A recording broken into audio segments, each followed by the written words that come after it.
정관용의 지금 이 사람. 여러분 안녕하십니까? 정관용입니다.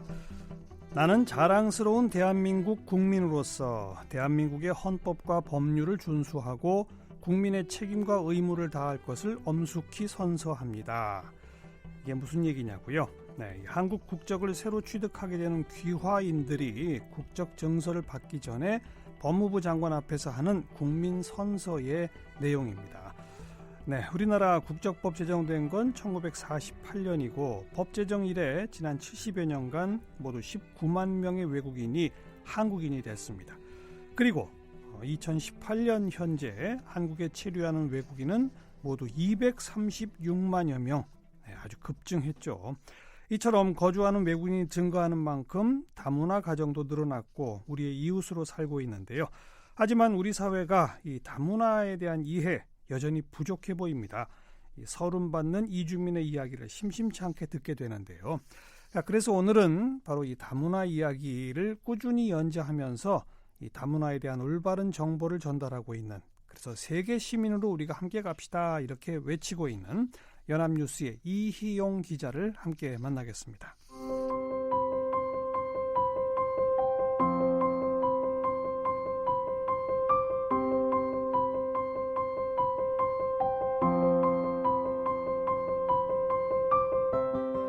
이희용 기자는 KBS와 세계일보를 거쳐 1995년 연합뉴스로 자리를 옮겨 대중문화와 미디어, 한민족 분야에서 기자로 활동하고 있습니다.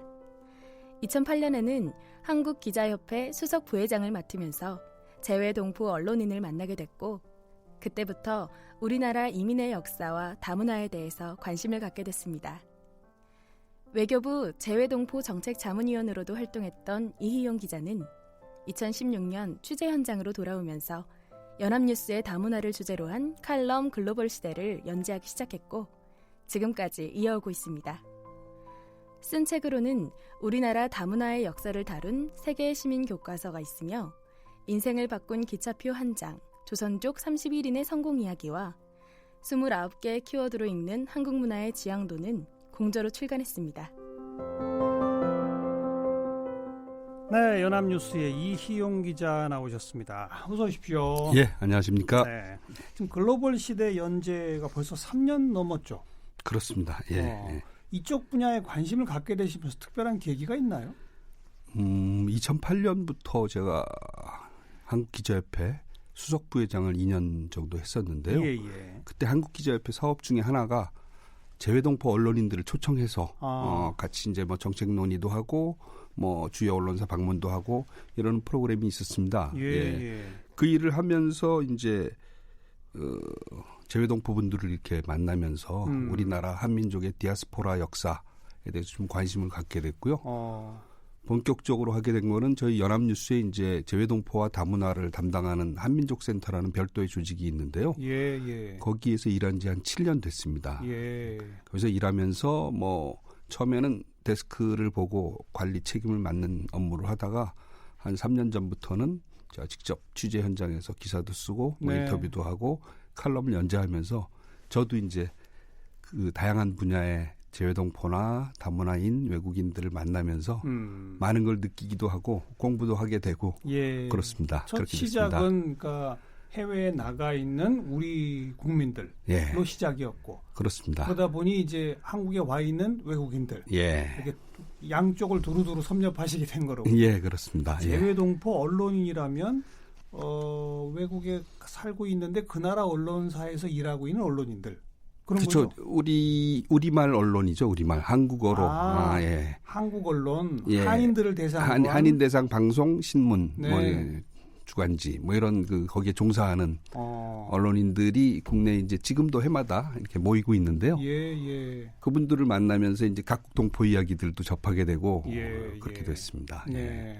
미국이나 일본 이런데 한인 대상으로 하는 방송, 신문 뭐 금방금방 떠오릅니다. 예, 그렇습니다. 중국이나 카자흐스탄 뭐 이런 데도 있나요? 그런 데도 있습니다. 있어요? 예, 중국에는 뭐 동북삼성에는 상당히 큰 규모로 있고요. 길림신문이나 연변TV나 있고요. 우즈베키스탄이나 카자흐스탄은 좀 뭐 고려일보라고 오래된 게 있었는데 명맥이 지금 뭐 끊어질 듯 이어지고 있습니다. 예. 한인이 있는 곳이면 어디든 이런 노력은 있군요. 그렇습니다. 뭐 처음에는 규모의 차이는 있겠습니다. 예, 뭐 한인회들의 뭐 소식지 형태로 시작을 했다가 네. 좀 큰 규모로 발전하는 경우도 있고 네. 상업적인 매체가 존재를 하려면 어느 정도 한인 사회가 몇만 규모 이상으로 좀 돼야 되는데 그렇죠. 유독 저희 뭐 한인 동포들이 이쪽에도 적극적으로 하는 것 같습니다. 네. 네. 뭉치는 힘이 있잖아요, 우리가. 상대적으로 우리나라에 와 있는 외국인들은 이런 매체 활동이 한국 동포랑 비교해 보면 확실히 적습니다. 그렇죠. 예. 네. 뭐부터 할까요? 우리나라에 와 있는 외국인부터 할까요? 외국에 나가 있는 우리 동포부터 할까요? 지금 뭐 우리나라 다문화 사회 이야기를 많이 하니까 예, 그 얘기부터 나누는 게 좋을 것 같습니다. 지금 좀 아까 제가 보니까 뭐 200 몇십만 우리나라에 들어와 있는 외국인이? 예, 저희가 한 뭐 올림픽 전만 해도요. 서울 올림픽 전만 해도 5만 명 정도 규모였습니다. 그러니까요. 지금 236만, 240만 이 정도 30년 만에 100만 돌파했다고 한 것도 얼마 안 된 것 같습니다. 그렇습니다. 예, 200만 돌파도 2016년이었는데요. 네. 벌써 그동안 한 40만 가까이 늘었으니까 급증하고 있군요, 한마디로. 예, 그렇습니다. 지금 우리 전체 인구의 비율로 따지면 4.5% 정도 됩니다. 예. 이게 흔히 학자들이 5%를 넘으면 다문화 사회라고 이제 규정을 하거든요. 근데 바로 그 문턱에 들어와 있는 셈입니다. 그렇죠. 예. 조금 있으면 10%도 되겠네요. 그렇습니다. 이 속도로 가면 예. 더더구나 우리 이제 뭐 저출산 그렇죠. 그런 추세도 있고 네. 뭐 그래서 물론 정책에 따라서 속도 조절을 뭐 국민적 여론에 따라서 또 여러 가지 국제 환경에 따라서 조절이 될 수 있겠지만 방향이 바뀌지는 않을 것 같습니다. 그렇죠. 예. 그런데 우리랑 글쎄 이게 비교가 어떨지 모르겠는데 우리랑 인구 규모나 뭐 GDP나 이런 면에서 좀 유사하다고 할 수 있는 나라들하고 비교해 보면 여전히 우리는 국내 체류 외국인 숫자가 다른 나라에 비해서 좀 적은 편 아닌가요? 그렇습니다. 그렇죠? 더더구나 이제 경제 규모나 특히 무역 규모로 볼 때는 적은 편인데 그렇죠. 이제 물론 뭐 상대적으로 이렇게 이 경제 활동이 활발하지 않은 뭐 남미나 아프리카나 동남아시아나 이런 일부 국가들은 뭐 그런 경우가 있는데 유럽이라든가 뭐 일본 아니면 또 미국, 캐나다, 호주, 유럽 이런 데랑 호주 비교하면 아직도 좀 더 늘어나야 되는 그렇죠. 분위기 아닌가 생각을 합니다. 예. 그러니까 좀 폐쇄된 사회였고 네. 그것이 일종의 다문화를 전폭적으로 이렇게 받아야 된다라고 하기 시작한 것도 불과 1, 20년 이렇게 말하면 되겠네요. 예, 그렇습니다. 예. 지금 한 240만 명이라고 말씀하셨는데 그중에 가장 많은 건 아무래도 외국인 노동자분들? 예, 숫자로 따지면 그렇고요. 그렇죠. 지금 와 있는 게 체류 자격이 이 비자가 상당히 종류가 많아서 좀 복잡한데요. 우리가 이제 고용 허가제를 통해서 4년 10개월까지 들어와 있는 이 노동자들이 한 120만, 130만 정도 됩니다. 제일 많죠. 예. 그리고 이제 뭐 결혼 비자로 들어온 결혼 이주 여성이라든가 또 뭐 유학 비자라든가 또 뭐 전문 취업 비자라든가 이게 따로 있는데요.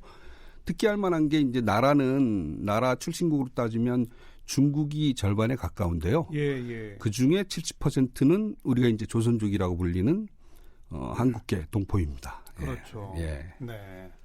그리고 결혼 이주 여성도 많고 이러다 보니까 이제 그 국내에서 태어난 2세들 또 그들이 학교에 다니고 있고 교육 현장에서도 바로 그런 아이들이 굉장히 많아졌죠. 예, 그렇습니다. 이 지금 교육부 통계로 따지면 작년 말 현재 12만 2천여 명인데요.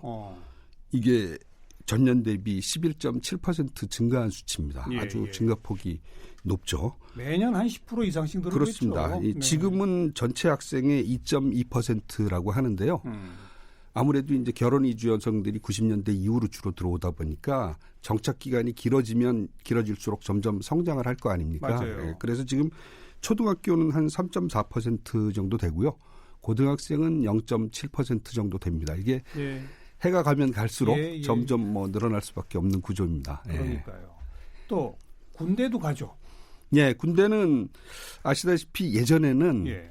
용모가 확연히 구분되는 혼혈들은 군대를 가지 않았어요. 예, 예. 저희가 우리 알고 있는 뭐 윤수일 씨나 박일주 씨나 이런 이제 다문화 안 갔는데 다문화 원조들. 그렇습니다. 이제 2010년부터 피부색과 상관없이 용모가 네. 확연히 구분되더라도 군대 가도록 병역비협이 이제 바뀌었습니다. 그렇죠. 그래서 지금 뭐 2014년에 육군 소대 전투병이 처음 나왔다고 하고요. 특전사 부사관도 있습니다. 그리고 예. 우리가 잘 아는 이자스민 전 국회의원의 아들 네. 또 군대를 갔다 왔습니다. 어. 근데 이제 뭐 왕따 문제도 있고 그러니까 국방부가 정확한 통계를 내진 않아요. 부모 국적이 한국인 경우에는 예. 그냥 서류만 봐서는 구분이 안 되기도 하거든요. 근데 대략 1000여 명 정도라고 하고요.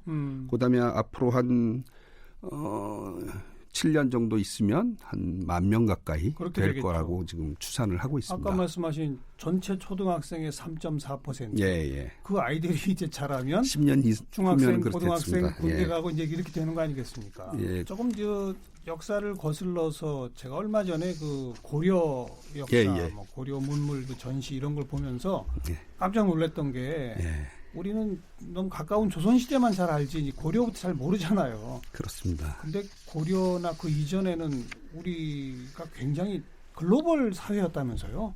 예, 학자들이 그렇게 얘기하고 있고 유적이나 기록도 네. 그렇게 많이 남아 있습니다. 지난번에 아마 고려 건국 1100주년 기념해서 대고려전. 예, 국립중앙박물관 전시를 보셨을 텐데요. 거기에 보면 국제 교류가 아주 활발했고 예, 특히 고려의 외항인 병란도는 서역인들이 북적거리는 국제 도시였다 이런 그 관련 기록과 유물들이 전시가 돼 있는데요. 우리나라가 고대로부터 따져보면 그때는 이제 뭐 민족이나 국가의 개념이 명확치 않았던 시기이긴 하지만 건국 신화를 보면 외래인들이 들어와서 건국했던 그런 사례들이 다 이제 일종의 지금 개념으로 따지면 이주민이고 또 네. 다문화 가정이고 네. 국제 국제결혼이고 이런 역사를 말해준다고 얘기를 합니다. 그러니까 예, 대표적인 게 가야의 시조를 보면 바다를 건너 아유타국에서 온 허황옥과 이제 결혼을 해서 왕비를 만든다는 내용이 있는데요. 그걸 이제 학자들은 그 아유타국이 인도 아요디아라는 나라일 것이다라고 추정을 하고 있고요. 그때 이제 배에 싣고 왔다는 돌로 만든 파사석탑이라고 지금 김해에 있습니다. 그 석탑에 쓰인 돌이 우리나라에서 이제 나지 않는 돌이라고 해서 그게 맞구나. 물론 학자에 따라서는 뭐 태국이나 중국 남부다 이렇게 해석하긴 하는데 국제 결혼이 그때부터 이루어진 거고요. 가야. 예. 그리고 신라 시대 때도 계속 그 뭐 페르시아와도 교류가 있었고 그렇죠. 이런 증거들이 많이 있는데 특히 이제 고려는 아시다시피 이제 고려의 수도 개경 자체가 10개째 아닙니까? 10개. 예. 그리고 그렇죠. 그 왕건이 그 송도 개경의 무역상 호족의 출신이었어요. 그죠? 그러니까 당시 이제 후백제 견훤 아니면 신라와 이제 전투를 벌이면서도 그 멸질 시키는 게 아니라 포용을 해서 다 끌어안고 받아들이죠. 네, 네. 그래서 고려가 건국 때부터 뭐 계속 그런 정책을 취합니다. 처음에 이제 발해가 멸망했을 때도 발해 유민들을 대거 받아들이고요. 이어서 이제 중국의 요나라 금나라가 잇따라 일어나면서 난민들이 많이 생기는데 대거 고려를 이주해 오는데 적극적으로 아주 받아들이는 정책을 쓰거든요. 다 받아들이고. 그때 인구로 따지면 한 당시 고려 인구 200만 정도 된다고 하는데요. 8.5%가 외래인이었다는 거예요. 지금 우리보다 훨씬 많네요. 예, 2배 가까이 되는 겁니다. 예. 그리고 뭐 그 외국인 장관까지 있었다고 그러고요. 그렇습니다. 네, 예. 네. 그리고 나중에 이제 몽골의 침략을 받아서 고려 왕이 이 몽골 황제의 사위가 되잖아요. 네. 그 뒤로 또 많은 교류가 이루어지고 특히 이제 몽골이 세계 대제국을 건설하다 보니까 그렇죠.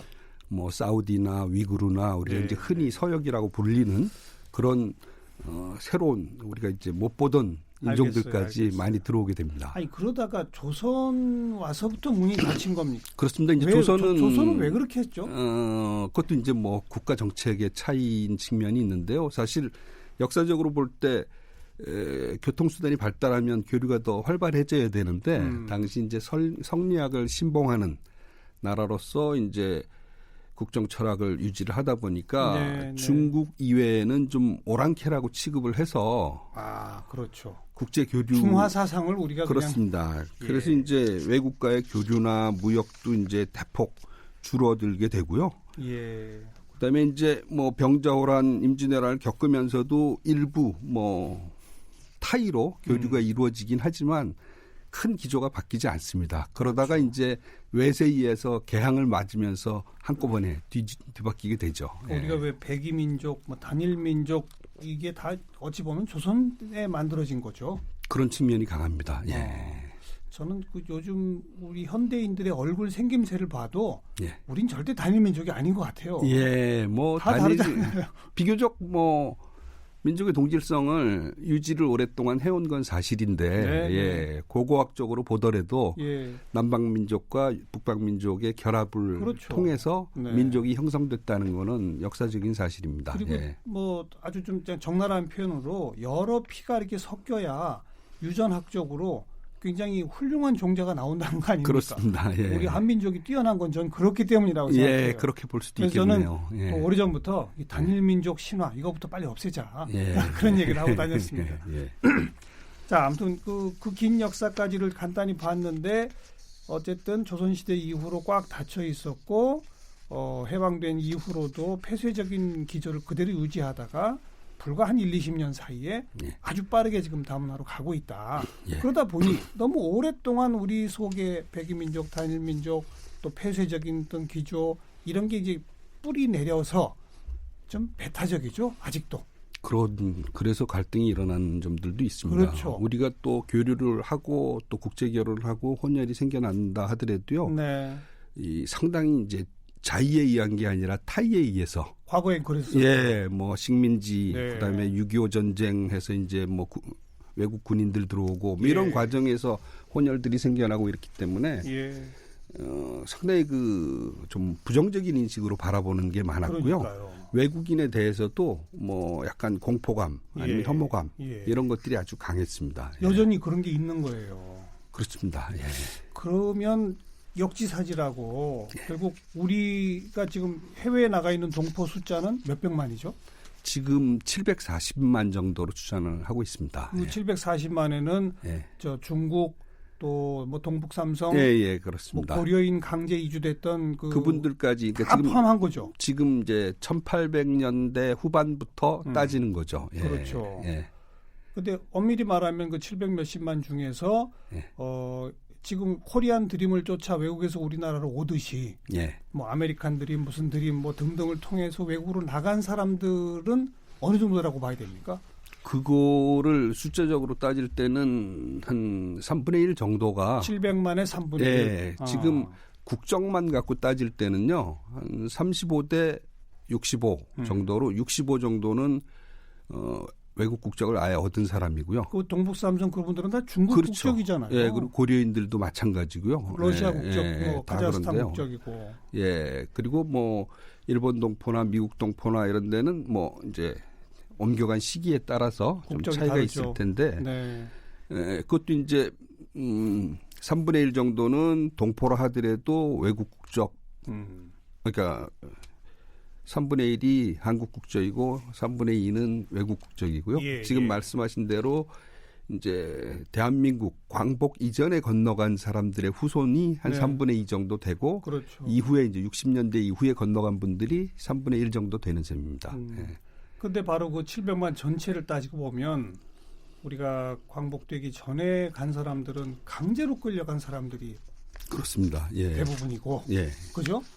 그리고 광복 이후에 나가신 분들은 우리보다 잘 사는 나라에 가서 뭐 좀 돈 좀 벌어보려고 기회를 찾아서 다 그런 거 아닙니까? 그렇습니다. 다시 말하면 이 700만 전체가 좀 약간 슬픈 이주의 역사잖아요. 우리도 예. 우리가 그런 역사를 바로 봤는데 외국에서 기회를 찾아 우리로 온 사람들한테는 왜 그런답니까? 이게 단도직입적인 질문입니다. 누구나 좀 이중자 때를 그러니까요. 지니고 있죠.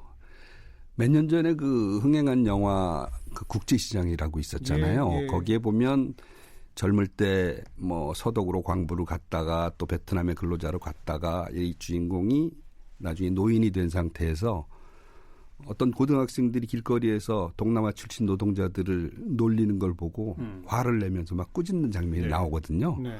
바로 자기가 다 그걸 겪었기 때문에 그렇죠. 그러니까 지금 우리나라에 노동자로 온 외국인들이 다 뭐 한 세대 전에 우리 뭐 형님, 누나, 뭐 삼촌 다 이런 분들의 다른 모습인 거나 네. 마찬가지입니다. 네. 그래서 뭐 그렇기 때문에 뭐 차별을 안 해야 되는 그런 측면도 있지만 사실 지금은 세계가 다 하나가 됐기 때문에 지금 뭐 베트남 노동자분들이 차별을 겪으면 곧바로 이 현지에 있는 가족이나 친구한테 SNS로 서름을 토로하고 그러거든요. 당연하죠. 근데 그 베트남에 지금 건너간 한국인이 또 몇십만이 살고 있습니다. 그렇죠. 다 동전의 앞뒷면처럼 얽혀 있기 때문에 여기 있는 외국인들을 차별하고 박대하면 우리 나가 있는 형제들, 동포들이 또 외국에서 서름을 또 받게 되는 거니까 인권적인 차원에서도 그러면 안 되지만 이 다 얽혀 있는 SNS로 또 이렇게 맞아요. 하나가 돼 있는 세상을 그것도. 생각하면 곧바로 그게 피해가 돌아오기도 합니다. 예. 네.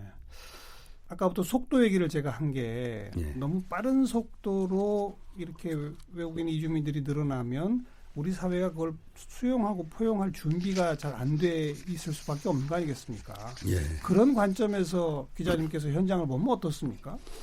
사실 그건 저도 그 이분들을 좀 가깝게 접촉하고 또 관련 책들을 읽고 하기 전에는 저도 이제 거부감이 많고 또 솔직히 또 못 사는 나라에서 온 분들이나 이런 분들을 조금 낮춰보는 그런 심리가 있었죠. 지금도 물론 남아 있을 거라고 생각을 하는데요. 거부감까지는 몰라도 무관심이 더 대부분 아닙니까?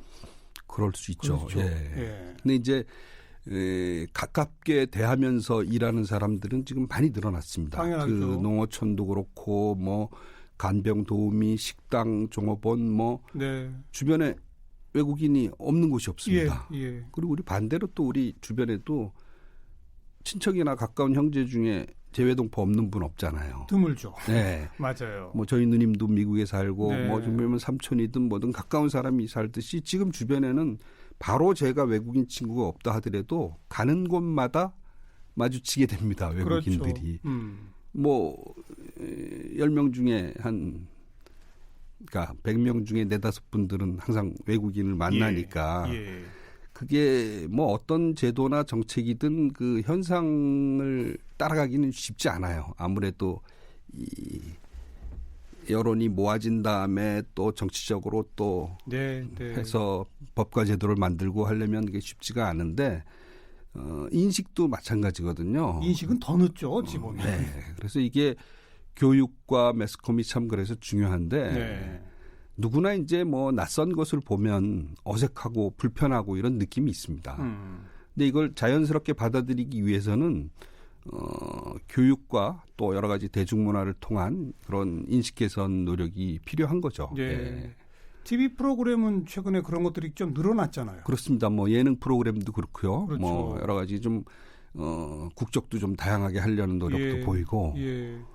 지금 뭐 사실 한류가 많이 유행을 하고 있는데 K-팝 그룹들 보면 한류도 또 외국에 진출을 해야 되는 측면이 있으니까 또 전 세계 사람들의 기호를 또 수용을 하자는 취지에서 외국인이나 뭐 다문화 가정 자녀나 뭐 많이 활약을 하고 있습니다. 이게 제가 볼 때는 외국에도 거부감을 없애고 한류가 진출하는 데 도움이 되지만 우리 내국인 특히 자라는 청소년들이 외국인에 대한 거부감을 줄이는데 큰 도움을 줄 것이라고 기대를 합니다. 학교 교육도 달라져야죠. 예, 지금 우리 그 옛날 살색이라는 거 이제 없어졌죠. 예, 없어지고 있습니다. 그리고 교과서에 또 뭐 다문화 가정 자녀로 이루어진 합창단도 교과서에 등장하기도 했고요. 네. 지금 작년부터는 초중고 유치원 교사들한테는 다문화 이해 교육이 의무화가 됐습니다. 의무화 해야죠. 예, 예. 그리고 이제 차츰 이제 교사부터 의무화를 한 다음에 학생들도 이제 의무화를 하게 될 텐데 네, 네. 저는 가장 좋은 게 교과서에 싣고 선생님들이 가르치는 것도 중요하지만 어릴 때부터 친숙하게 어울리는 예, 그런 예. 기회를 많이 만들어주는 게 좋은 교육이라고 생각을 합니다. 예. 어린이들은 뭐 일종의 스폰지와 같잖아요. 그 선입관이 없기 때문에 일찍부터 어울리면은 뭐 낯선 것에 대한 거부감도 별로 없고요. 네. 그래서 뭐 지금 영등포구 일부 학교에는 중국 동포들이 많이 다니면 뭐 부정적인 생각을 갖고 뭐 전학을 시키고 뭐 이러기도 하는데 오히려 어릴 때부터 이렇게 섞여 살아야. 섞여 살면 이해하는 폭도 넓어지고 네, 네. 시야나 안목도 넓어집니다. 외국인 친구가 있고 외국 출신 어머니를 둔 친구가 가까이 있다 그러면 예. 그 나라에 대한 관심도 높아지고 그럼요. 역사에 대해서 그 이해도 높아지고 그리고 이런 거를 좀 어렸을 때부터 또 우리가 뭐 예전에 영어 마을 만들듯이 예, 예. 다문화 교육을 할 수 있는 여러 가지 이제 공공기관에 뭐 아프리카든 동남아든 뭐 이런 것들을 친구들을 사귀고 그 나라 역사와 문화를 가깝게 느낄 수 있도록 하는 그런 교육이 절대적으로 필요하다고 생각합니다. 필요뿐 아니라 예. 지금 이 늘어나는 속도로 봐서 예, 훨씬 강화해야 합니다. 그렇습니다. 예. 빨리 하지 않으면 예. 결국 손해는 우리가 보는 겁니다. 그렇죠. 지금 갈등 요소가 네. 이 사회가 복잡해질수록 점점 많아지지 않습니까? 그럼요. 뭐 세대 간의 갈등, 인연 간의 갈등, 지역 간의 갈등. 이 갈등을 해결하지 못하면 우리가 성숙한 민주주의를 이루기가 어렵고요. 네. 사회가 또 불안해집니다. 네. 유럽이나 뭐 중동이나 상당히 뭐 테러의 공포라든가 사회적으로 그런 난민, 종교적 갈등, 외국인과의 어떤 충돌 이런 것들이 큰 위험 요소인데 예. 그걸 슬기롭게 잘 해결하기 위해서는 그런 갈등 요인을 교육을 통해서 해결을 해야 된다고 봅니다. 예. 네. 자, 명실상부한 다문화 사회, 우리 모두가 세계 시민이 되어야 한다. 다시 한번 일깨우는 그런 기회가 된 것 같습니다. 연합뉴스의 이희용 기자와 함께 만났어요. 오늘 고맙습니다. 예, 안녕히 계십시오.